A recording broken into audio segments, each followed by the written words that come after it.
البئر اللي قدامك دابا مشهور في السودان وكيقولوا ليه بئر الجن. وقعت فيه حادثه اللي كتخلع بزاف. هاد الحادثه هادي هي اللي هزات وارعبت دوله السودان باكملها.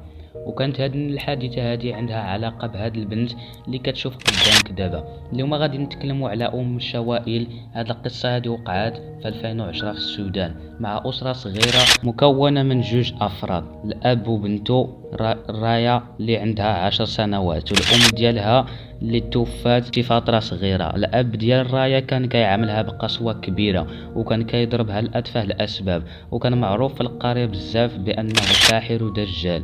واحد النهار خرجت رايا كيف ما العادة باش تسرح الأغنام. شوية بدا كيطيح عليها الظلام، بدات كتحسب في الأغنام ديالها كيف ما العادة باش تمشي للدار ديالها، وهي تلقى بلي 4 ديال الأغنام مفقودين. خافت بزاف حيت عارفة باها غادي يغضب عليها وغادي يعاقبها. المهم البنت رجعت للدار